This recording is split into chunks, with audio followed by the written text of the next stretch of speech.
Shalom, saudara-saudaraku terkasih dalam Tuhan Yesus Kristus. Bertemu kembali dalam program Renungan Pagi dan Doa Pagi, di mana melalui program Renungan Pagi dan Doa Pagi ini, setiap hari saudara akan diberkati melalui kebenaran firman Tuhan, dan setiap hari saudara akan didoakan. Kalau saudara rindu berlangganan dengan program ini, silakan lihat tanda subscribe di bawah video ini saudara. Kalau tanda subscribe masih berwarna merah, silakan ditekan dan tekan juga tanda loncengnya. Kalau saudara merasa diberkati melalui video-video di channel ini saudara, dan kemudian saudara rindu memberkati, saudara butuh informasi lebih lanjut, silakan lihat di kolom deskripsi di bawah video ini saudara. Puji Tuhan saudara, sebentar lagi kita akan merenungkan firman Tuhan. Sebelum kita akan berdoa bersama, mari kita berdoa buat firman Tuhan yang akan kita renungkan. Bapa di sorga, saat ini Tuhan, kami kembali bersyukur buat waktu yang Tuhan beri, di mana sepanjang malam Tuhan telah menjaga, melindungi, dan menyertai kami. Dan di pagi hari ini sebelum kami melaksanakan aktivitas kami rindu merenungkan firman-Mu, kami rindu berdoa bersama. Itu sebabnya saat ini Tuhan, berfirmanlah kepada setiap kami. Kuatkan hati kami, hiburkan hati kami, terangi hati kami melalui firman-Mu. Berfirmanlah kepada setiap kami Tuhan, nyatakan kebenaran-kebenaran-Mu untuk kami terapkan di dalam kehidupan kami. Hamba berdoa, berkati setiap anak-anak-Mu ini ya Tuhan. Berkati mereka, hati mereka, pikiran mereka dalam merenungkan firman Tuhan. Biar mereka benar-benar diberkati oleh firman Tuhan. Terima kasih Bapa, Engkau juga mengurapi hamba dalam menyampaikan firman Tuhan. Dalam nama Tuhan Yesus Kristus, kami siap merenungkan firman Tuhan. Haleluya, haleluya. Amin. Adapun teks firman Tuhan yang saya rindu kita renungkan bersama sebelum kita melaksanakan segala aktivitas kita di sepanjang hari ini saudara, adalah dari Lukas pasal 15 mulai ayat 11 sampai ayat yang ke-32, di mana di video sebelumnya saudara kita sudah belajar dari perikop ini tentang anak bungsu yang terhilang. Dan hari ini saya rindu kita belajar tentang anak sulung yang terhilang. Dan saya mau menunjukkan kepada saudara bahwa kalau selama ini mungkin saudara sering kali mendengar khotbah tentang anak bungsu yang hilang, tetapi sebenarnya pada akhirnya yang terhilang sebenarnya adalah anak sulung. Dan kita akan belajar kenapa, apa alasannya sehingga anak sulung tersebutlah yang terhilang. Jangan sampai saudara dalam perjalanan kehidupan kita di dunia ini, kita melakukan banyak hal, kita kerjakan kegiatan kita, aktivitas kita kerjakan yang terbaik, lalu kita juga mengiring Tuhan, tapi ternyata kita adalah orang yang terhilang. Sungguh sangat menyedihkan saudara. Itu sebabnya hari ini saya rindu kita belajar bersama apa yang menjadi penyebab anak sulung yang terhilang, supaya kita belajar, supaya dalam perjalanan kita di dunia ini dalam mengiring Tuhan, kita menjadi orang-orang yang sungguh-sungguh anak Tuhan, bukan orang yang terhilang. Puji Tuhan saudara, saya akan membacakan firman Tuhan ini kepada setiap saudara dan kemudian akan menjelaskannya secara ekspositori. Mari pastikan saudara benar-benar diberkati oleh firman Tuhan hari ini. Siapkan hati dan pikiran saudara untuk sungguh-sungguh mendengarkan pembacaan dan penjelasan firman Tuhan. Lukas 15 ayat 11 sampai ayat 32. Demikian firman Tuhan. Perumpamaan tentang anak yang hilang. Yesus berkata lagi, ada seorang mempunyai 2 anak laki-laki. Kata yang bungsu kepada ayahnya, "Bapa, berikanlah kepadaku bagian harta milik kita yang menjadi hakku." Lalu ayahnya membagi-bagikan harta kekayaan itu di antara mereka. Beberapa hari kemudian anak bungsu itu menjual seluruh bagiannya itu, lalu pergi ke negeri yang jauh. Di sana ia memboroskan harta miliknya itu dengan hidup berfoya-foya. Setelah dihabiskannya semuanya, timbullah bencana kelaparan di dalam negeri itu, dan ia pun mulai melarat. Lalu ia pergi dan bekerja pada seorang majikan di negeri itu. Orang itu menyuruhnya ke ladang untuk menjaga babinya. Lalu ia ingin mengisi perutnya dengan ampas yang menjadi makanan babi itu, tetapi tidak seorang pun yang memberikannya kepadanya. Lalu ia menyadari keadaannya, katanya, betapa banyaknya orang upahan Bapakku yang berlimpah-limpah makanannya, tetapi aku di sini mati kelaparan. Aku akan bangkit dan pergi kepada Bapakku dan berkata kepadanya, Bapa, aku telah berdosa terhadap sorga dan terhadap Bapa. Aku tidak layak lagi disebut anak Bapa. Jadikanlah aku sebagai salah seorang upahan Bapa. Maka bangkitlah ia dan pergi kepada bapanya. Ketika ia masih jauh, ayahnya telah melihatnya. Lalu tergeraklah hatinya oleh belas kasihan. Ayahnya itu berlari mendapatkan dia, lalu merangkul dan mencium dia. Kata anak itu kepadanya, Bapa, aku telah berdosa terhadap sorga dan terhadap Bapa. Aku tidak layak lagi disebut anak Bapa. Tetapi ayah itu berkata kepada hamba-hambanya, lekaslah, bawa kemari jubah yang terbaik, pakaikanlah itu kepadanya, dan kenakanlah cincin pada jarinya, dan sepatu pada kakinya, dan ambillah anak lembu tambun itu, sembelihlah dia, dan marilah kita makan dan bersuka cita. Sebab anakku ini telah mati dan menjadi hidup kembali, ia telah hilang dan didapat kembali. Maka mulailah mereka bersukaria. Tetapi anaknya yang sulung berada di ladang, dan ketika ia pulang dan dekat ke rumah, ia mendengar bunyi seruling dan nyanyian tari-tarian. Lalu ia memanggil salah seorang hamba dan bertanya kepadanya, apa arti semuanya itu? Jawab hamba itu, adikmu telah kembali, dan ayahmu telah menyembelih anak lembu tambun, karena ia mendapatnya kembali dengan sehat. Maka marahlah anak sulung itu, dan ia tidak mau masuk. Lalu ayahnya keluar dan berbicara dengan dia. Tetapi ia menjawab ayahnya, katanya, telah bertahun-tahun aku melayani Bapa, dan belum pernah aku melanggar perintah Bapa. Tetapi kepadaku belum pernah Bapa memberikan seekor anak kambing untuk bersukacita dengan sahabat-sahabatku. Tetapi baru saja datang anak Bapa yang telah memboroskan harta kekayaan Bapa bersama-sama dengan pelacur-pelacur. Maka Bapa menyembelih anak lembu tambun itu untuk dia. Kata ayahnya kepadanya, anakku, engkau selalu bersama-sama dengan aku, dan segala kepunyaanku adalah kepunyaanmu. Kita patut bersukacita dan bergembira karena adikmu telah mati dan menjadi hidup kembali. Ia telah hilang dan didapat kembali. Puji Tuhan, saudara. Di video sebelumnya kita sudah belajar tentang anak bungsu yang terhilang, di mana dia mengalami penderitaan oleh karena dia mencoba mencari kesenangan dunia. Dia meninggalkan bapaknya dan mencari kesenangan dunia, dan akhirnya berakhir dengan penderitaan, berakhir dengan kemelaratan. Kita sudah belajar bahwa jangan sampai kita mencari kesenangan dunia ini dan menjauh dari Bapa di sorga.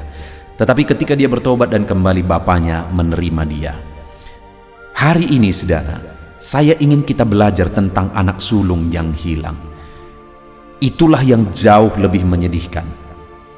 Saya mau menegaskan kepada saudara bahwa sebenarnya anak sulung inilah yang terhilang sebenarnya. Karena kalau anak bungsu itu memang sempat dia terhilang, tapi kemudian kembali lagi kepada Bapa. Sedangkan anak sulung itu, dialah anak yang terhilang yang sesungguhnya. Mengapa saya berkata begitu, saudara? Saya akan menjelaskan kepada saudara. Di ayat 1 di pasal 15 ini, peristiwanya dimulai dari sana. Para pemungut cukai dan orang-orang berdosa biasanya datang kepada Yesus untuk mendengarkan dia. Jadi pada waktu itu, saudara, ada para pemungut cukai dan orang-orang berdosa yang datang kepada Yesus untuk mendengarkan dia. Mereka mau bertobat. Tapi ayat kedua dikatakan, maka bersungut-sungutlah orang-orang Farisi dan ahli-ahli Taurat, katanya, ia menerima orang-orang berdosa dan makan bersama-sama dengan mereka. Jadi latar belakang dari peristiwa ini semua, saudara, di mana ada orang-orang berdosa, ada pemungut-pemungut cukai yang mau bertobat dan datang kepada Yesus. Lalu kemudian orang-orang Farisi dan ahli Taurat, mereka bersungut-sungut dan protes karena Yesus menerima orang-orang berdosa. Lalu kemudian ketika orang-orang Farisi dan ahli-ahli Taurat itu bersungut-sungut, ayat 3, Dikatakan di sana, saudara, lalu ia mengatakan perumpamaan ini kepada mereka. Jadi Yesus kemudian memberikan perumpamaan kepada mereka ketika ada orang Farisi dan ahli Taurat bersungut-sungut oleh karena pemungut cukai dan orang berdosa datang kepada Yesus. Jadi akhirnya diberilah 3 perumpamaan. Perumpamaan pertama tentang domba yang hilang, kedua tentang dirham yang hilang, dan perumpamaan ketiga adalah tentang anak yang hilang. Jadi kenapa ada 3 perumpamaan ini? Karena ada orang-orang berdosa dan pemungut cukai yang bertobat dan orang-orang Farisi bersungut-sungut. Akhirnya diberilah 3 perumpamaan ini kepada mereka. Dan isi dari 3 perumpamaan ini adalah ada sukacita karena apa yang terhilang ditemukan kembali. Lalu kemudian kita langsung kepada perumpamaan tentang anak hilang. Unik sekali, saudara, tentang perumpamaan anak hilang ini. Kalau kita merenung, maka sebenarnya anak hilang yang dimaksudkan di sana sebenarnya adalah pemungut cukai dan orang-orang berdosa. Itulah yang bertobat, pemungut cukai dan orang-orang berdosa, dan itulah yang digambarkan sebagai anak bungsu. Anak yang terhilang itu, yang kembali kepada Bapa, itu menggambarkan pemungut cukai dan orang-orang berdosa. Sedangkan ahli-ahli Taurat dan orang-orang Farisi yang bersungut-sungut itu diwakili oleh anak sulung.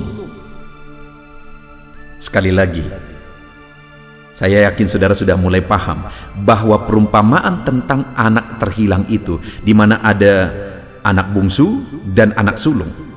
Anak bungsu yang sempat terhilang dan kembali, itu adalah gambaran pemungut cukai dan orang berdosa, yang Yesus mau menggambarkan bahwa pemungut cukai orang berdosa yang bertobat di ayat 1 itu seperti anak bungsu ini. Mereka terhilang dan ditemukan kembali, didapat kembali, hidup kembali.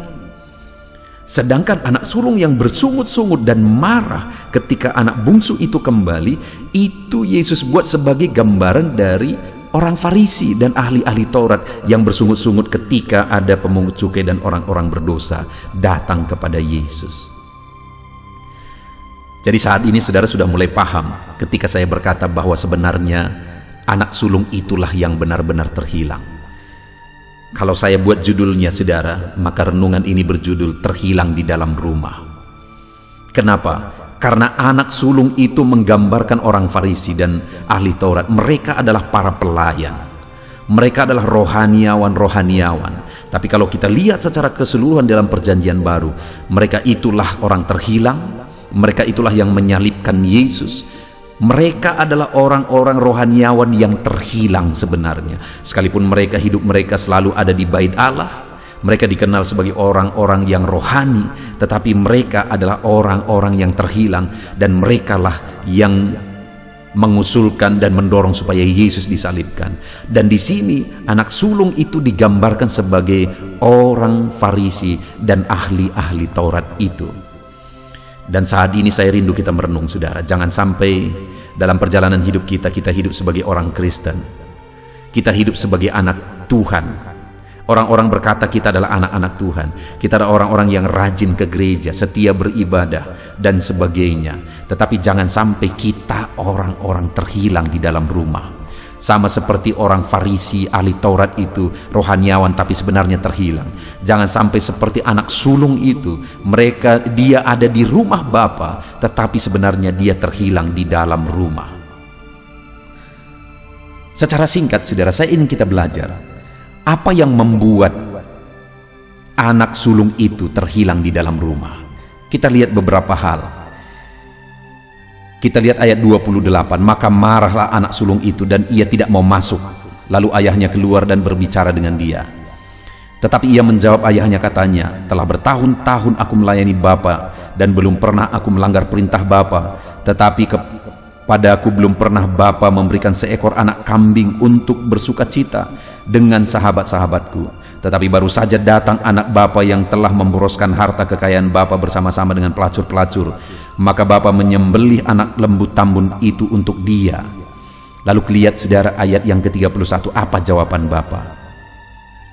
Kata ayahnya kepadanya, "Anakku, engkau selalu bersama-sama dengan aku." Ketika anak sulung itu protes saudara, Bapa berkata, "Anakku, engkau selalu bersama-sama dengan aku." Yang saya tangkap di sini, Bapa mau menegaskan kepada anak sulung itu bahwa seharusnya kamu menikmati kebersamaan dengan aku, dan kebersamaan dengan aku itu melebihi segalanya.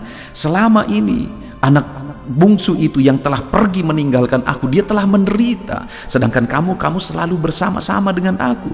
Tetapi faktanya anak sulung itu, sekalipun dia ada di rumah, dia tidak menikmati kebersamaan dengan Bapa. Sama seperti orang Farisi dan orang-orang ahli-ahli Taurat, sekalipun mereka adalah rohaniawan, tapi sebenarnya mereka tidak menikmati kedekatan, keintiman dengan Bapa, sehingga Mesias datang pun mereka tidak sadar. Mesias datang pun pada akhirnya mereka juga yang menyalibkan. Kenapa saudara? Mereka terhilang karena mereka tidak menikmati kedekatan dan keintiman dengan Bapa. Saudara, jangan sampai saudara disebut anak-anak Tuhan, orang-orang Kristen, bahkan mungkin rajin ke gereja, rajin melayani, tapi saudara tidak menikmati kedekatan dengan Bapa, saudara tidak mengalami keintiman dengan Bapa surgawi, maka sebenarnya saudara adalah orang-orang yang terhilang seperti anak sulung itu. Lalu kemudian yang kedua, jawaban dari bapaknya, "Dan segala kepunyaanku adalah kepunyaanmu." Anak sulung itu protes, dia berkata, "Bertahun-tahun aku melayani Bapa, tapi belum pernah diberikan kepadaku seekor anak kambing pun." Tetapi jawab bapaknya, "Segala kepunyaanku adalah kepunyaanmu." Artinya apa saudara? Bahwa anak sulung itu selama ini nggak tahu dan nggak sadar apa yang menjadi haknya sebagai anak Bapa. Itu sebabnya dia terhilang saudara. Dia sebagai anak, tapi dia tidak sadar dia adalah anak. Dia sebagai anak, tapi dia tidak sadar bahwa jangankan kambing, anak lembu pun dia bisa minta kepada bapaknya, tapi dia tidak lakukan itu. Kenapa? Karena dia tidak sadar. Dia bermental seperti orang upahan di rumah bapaknya. Dia tidak sadar apa yang menjadi haknya. Saudara, jangan sampai kita disebut orang Kristen, anak-anak Tuhan, tapi kita tidak tahu apa yang menjadi hak kita. Yang paling utama yang dianugerahkan Tuhan bagi kita adalah keselamatan jiwa kita. Jangan sampai kita disebut anak-anak Tuhan, tapi kita tidak mengalami kepastian akan keselamatan jiwa kita. Maka kitalah orang yang terhilang itu. Lalu kemudian yang terakhir, Bapa berkata begini, ayat 32. "Kita patut bersukacita dan bergembira karena adikmu telah mati dan menjadi hidup kembali. Ia telah hilang dan didapat kembali." Ketika adiknya yang terhilang itu didapat kembali, di mana semua orang bersukacita, tapi anak sulung ini malah bersungut-sungut dan marah. Sama seperti ahli Taurat dan orang Farisi, ketika ada orang berdosa bertobat, seharusnya ada sukacita, tapi mereka malah marah, bersungut-sungut. Anak sulung itu juga bersungut-sungut. Mereka terhilang saudara, baik orang Farisi, ahli Taurat, baik anak sulung itu, mereka terhilang karena mereka tidak tahu apa yang menjadi sukacita sesungguhnya. Bagi mereka sukacita itu adalah apa yang mereka dapat, kehormatan seperti orang Farisi, orang Saduki. Itu yang penting bagi mereka, bukan keselamatan orang berdosa, bukan keselamatan orang terhilang yang penting bagi mereka. Harga diri dan sebagainya, itu juga yang terjadi kepada anak sulung itu. Apa yang ku dapat, kenapa tidak diberikan ini dan itu dan sebagainya. Bagi dia perkara dunia yang penting, padahal dengan keselamatan adiknya seharusnya dia bersukacita. Jadi dia terhilang yang terakhir karena dia tidak tahu bahwa sukacita sesungguhnya adalah ketika ada orang terhilang didapat kembali. Jangan sampai saudara sebagai anak-anak Tuhan, saudara tidak tahu sukacita yang sesungguhnya. Kalau saudara tidak tahu apa yang menjadi sukacita sesungguhnya, maka sebenarnya saudara adalah orang-orang terhilang. Apa sukacita sesungguhnya? Ketika ada orang berdosa bertobat kembali saudara. Ada orang berdosa datang kepada Tuhan, itulah sukacita sesungguhnya. Jika ada keluarga saudara, orang tua saudara, keluargamu yang belum diselamatkan, mereka belum bertobat, tapi kemudian bertobat, datang kepada Tuhan, itulah sukacita sesungguhnya. Puji Tuhan saudara, pagi hari ini kita sudah merenungkan firman Tuhan.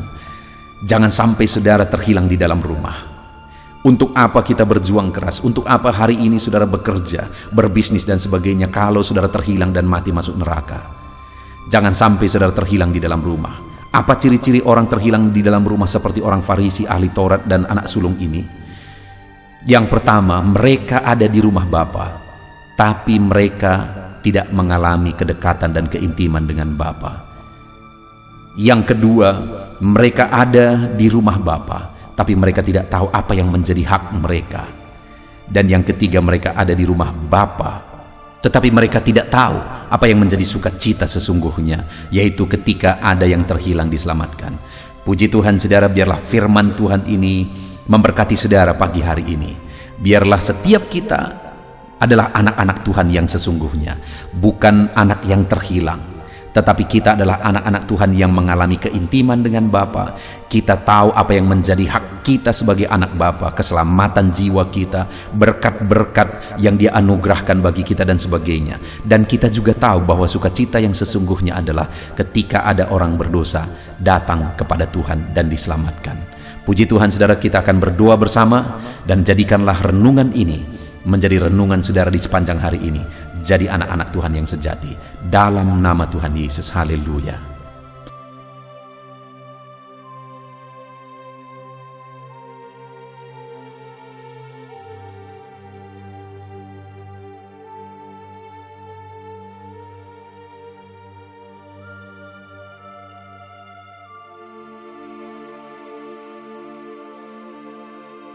Haleluya, puji Tuhan saudara. Tiba waktunya di pagi hari ini kita akan kembali berdoa bersama. Saya akan menopang saudara di dalam doa. Kita akan berdoa buat segala aktivitas saudara sepanjang hari ini dan buat segala pergumulan dan kerinduan saudara. Saudaraku, saat ini setelah saudara mendengarkan firman Tuhan, saya percaya iman saudara dibangkitkan, dan percayalah bahwa Tuhan menyertai saudara. Tuhan memberkati saudara di sepanjang hari ini. Itu sebabnya rendahkan diri di hadapan Tuhan, datang kepada Dia, serahkan seluruh kehidupan saudara, dan percaya bahwa Tuhan bekerja dan Tuhan memberkati kehidupan saudara. Tetap dengan tekun serahkan kehidupan kepada Tuhan. Dia Allah yang peduli dan bekerja di dalam kehidupan kita. Mari berdoa bersama saudara. Sebelum saya akan berdoa dalam segala pergumulan saudara, dalam segala aktivitas saudara, terlebih dahulu saya rindu saudara berdoa bagi kehidupan saudara pribadi lepas pribadi. Ada hal-hal yang mungkin saat ini hanya saudara yang tahu apa yang menjadi kerinduan saudara, beban saudara, persoalan saudara. Hanya saudara yang mengerti, dan saudara mau serahkan kepada Tuhan. Saat ini datang kepada Dia. Bapa di sorga, saat ini Tuhan, hamba berdoa bagi setiap anak-anak-Mu, di mana saat ini mereka berseru kepadamu dalam segala pergumulan mereka, dalam beban dan persoalan mereka. Tuhan yang campur tangan dalam kehidupan anak-anak-Mu, dalam segala kerinduan mereka. Tuhan yang mewujudkan kerinduan anak-anak-Mu. Engkau yang mengenal mereka pribadi lepas pribadi. Engkau yang tahu segala sesuatu, bahkan sampai hal terkecil dalam kehidupan anak-anak-Mu. Dan Engkau mengasihi mereka Tuhan. Engkau Bapa yang begitu baik, yang bekerja dalam kehidupan anak-anak-Mu. Berkati setiap anak-anak-Mu yang sedang mendengarkan video renungan pagi ini ya Tuhan. Terpujilah nama-Mu ya Bapa. Bapa di sorga, saat ini Tuhan, hamba berdoa bagi segala aktivitas mereka di sepanjang hari ini. Apapun yang menjadi aktivitas mereka yang tidak bertentangan dengan firman Tuhan, Tuhan kiranya bekerja. Tuhan kiranya yang memberkati kehidupan mereka. Tuhan ikut bekerja dalam segala aktivitas mereka dan menjadikan segala aktivitas mereka berhasil ya Tuhan. Nyatakan kuasa-Mu dalam kehidupan anak-anak-Mu, supaya nyata perbedaan antara orang yang mengenal Engkau, antara anak-anak-Mu dengan orang yang tidak mengenal Engkau ya Tuhan. Di dalam nama Tuhan Yesus Kristus, saat ini hamba berdoa bagi kehidupan anak-anak-Mu dalam profesi mereka satu persatu ya Tuhan. Tuhan kiranya bekerja. Berkati anak-anak-Mu sebagai pengusaha. Tuhan kiranya memberkati hidup mereka. Tuhan memberkati usaha mereka, bisnis mereka.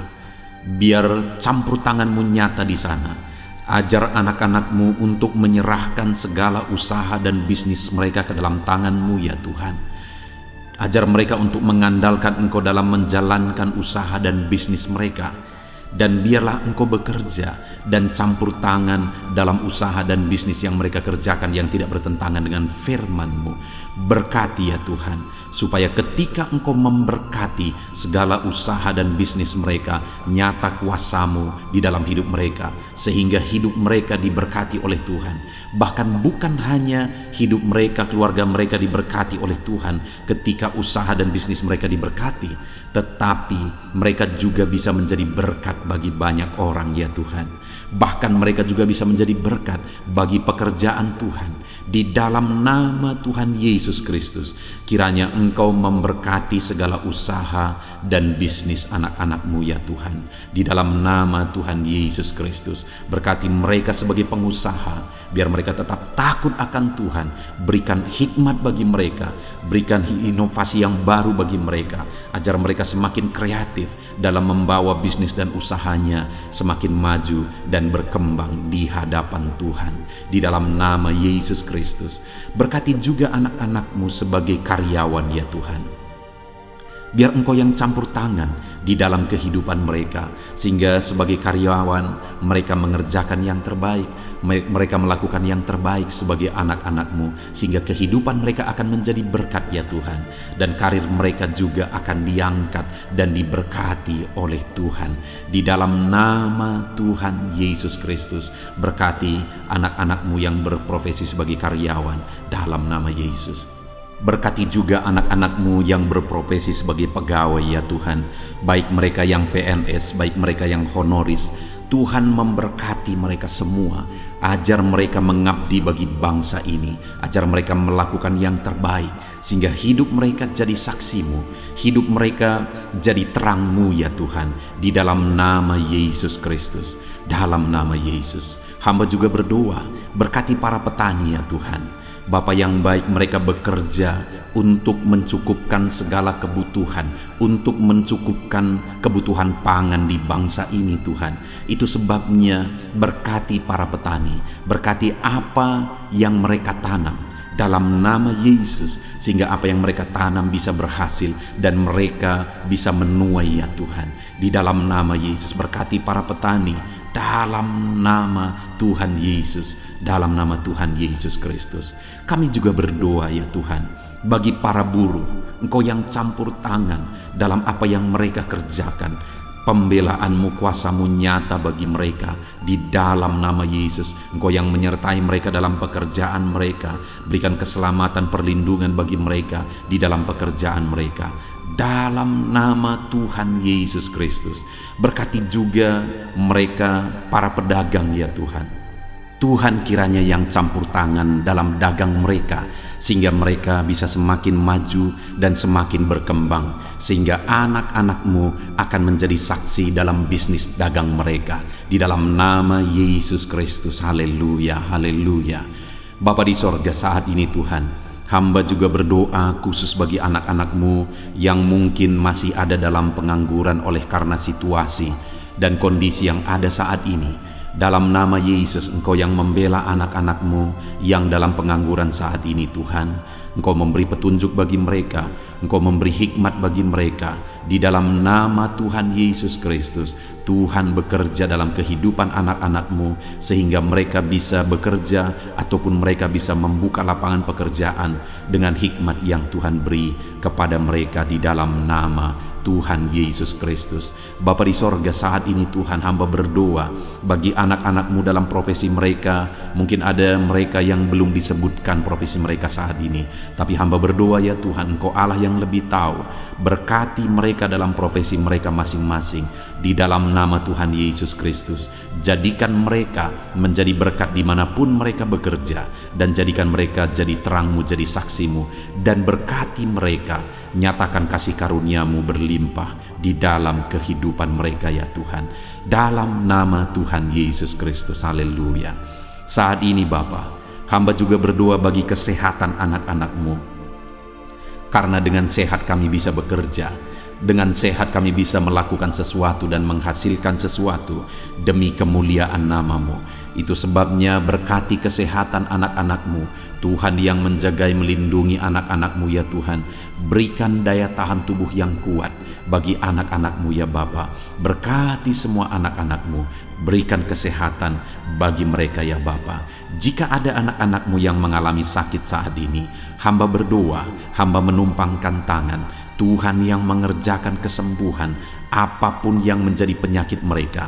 Tuhan yang sanggup menyembuhkan, Tuhan yang sanggup menyatakan mujizat bagi anak-anak-Mu. Sembuhkan mereka di dalam nama Tuhan Yesus Kristus. Haleluya, haleluya, haleluya. Saudara, saat ini jika ada saudara yang sedang sakit, mari angkat tangan kanan saudara kepada Tuhan dan taruh tangan kiri saudara di bagian tubuh saudara yang sakit. Saya rindu khusus berdoa di dalam nama Yesus. Saat ini Tuhan, Engkau pandang anak-anak-Mu yang sedang mengangkat tangan kepadamu dan sedang menumpangkan tangan mereka di atas tubuh mereka yang sakit. Ulurkan tangan-Mu dari sorga, jamah tubuh mereka, dan kerjakan kesembuhan bagi anak-anak-Mu ini Tuhan. Di dalam nama Tuhan Yesus Kristus. Dalam nama Yesus Kristus. Haleluya, haleluya. Saudara, mungkin saat ini ada saudara yang sedang menghadapi masalah, persoalan dan beban berat di dalam kehidupan saudara, sehingga saudara tidak maksimal dalam bekerja. Mari datang kepada Tuhan. Saya menopang saudara di dalam doa. Bapa di sorga, saat ini Tuhan, hamba berdoa bagi anak-anak-Mu yang sedang mengalami masalah dan persoalan hidup. Apapun masalah mereka, apapun persoalan kehidupan mereka saat ini, Tuhan yang memberi jalan keluar. Dengan mengalami masalah, dengan mengalami persoalan, mereka tidak akan maksimal dalam pekerjaan mereka di sepanjang hari ini, bahkan sepanjang hidup mereka. Itu sebabnya saat ini hamba berdoa, Tuhan tolong mereka ya Tuhan. Tuhan tolong mereka. Tuhan menjadi jalan keluar bagi masalah dan persoalan mereka. Jika ada anak-anak-Mu yang sedang berbeban berat saat ini, Tuhan angkat segala beban berat mereka, dan Tuhan beri kelegaan bagi anak-anak-Mu sehingga mereka bisa maksimal dan kreatif dalam pekerjaan mereka. Ya Tuhan, di dalam nama Tuhan Yesus Kristus, berkati anak-anak-Mu, angkat segala beban dan persoalan kehidupan mereka dalam nama Yesus. Bapa di sorga, keluarga adalah penopang bagi anak-anak-Mu ya Tuhan. Dengan mengalami keluarga yang harmonis, maka mereka juga akan maksimal dalam pekerjaan mereka. Itu sebabnya saat ini hamba berdoa, berkati keluarga-keluarga anak-anak-Mu. Jadikan keluarga-keluarga mereka menjadi keluarga yang harmonis, keluarga yang damai, keluarga yang tentram, keluarga yang takut akan Tuhan. Maka dengan demikian mereka akan maksimal dalam bisnis mereka, dalam pekerjaan mereka, dalam usaha mereka. Hamba berdoa, berkati suami istri, berkati orang tua dan anak. Di dalam nama Yesus Kristus, Tuhan yang campur tangan di tengah keluarga mereka. Jadikan keluarga-keluarga anak-anak-Mu menjadi keluarga yang damai, tentram, dan harmonis ya Tuhan. Dalam nama Tuhan Yesus Kristus, dalam nama Yesus. Untuk apa yang mereka kerjakan hari ini, Tuhan yang mengerjakan keberhasilan dalam segala aspek kehidupan mereka, dalam segala aspek pekerjaan mereka. Tuhan kerjakan keberhasilan. Kalau Engkau yang mengerjakan keberhasilan dalam kehidupan anak-anak-Mu, maka keberhasilan yang besar, keberhasilan yang luar biasa akan dialami oleh anak-anak-Mu di dalam kehidupan mereka ya Tuhan. Terima kasih Bapa di sorga. Hamba serahkan seluruh kehidupan anak-anak-Mu, segala profesi mereka, pekerjaan mereka, keluarga mereka. Tuhan yang campur tangan dan memberkati mereka dalam semua aspek kehidupan mereka. Di dalam nama Tuhan Yesus Kristus, hari ini mereka akan menjalani hari mereka dengan bersukacita. Biarlah Roh Kudus Engkau memenuhi hati mereka, sukacitamu memenuhi kehidupan mereka, sehingga damai-Mu, sukacitamu melimpah bagi mereka dalam mereka mengerjakan pekerjaan mereka, sehingga mereka akan menjadi maksimal di sepanjang hari ini. Berkati semua anak-anak-Mu ya Tuhan, di dalam nama Tuhan Yesus Kristus hamba berdoa. Di dalam nama Tuhan Yesus Kristus kami berseru, haleluya, haleluya. Amin.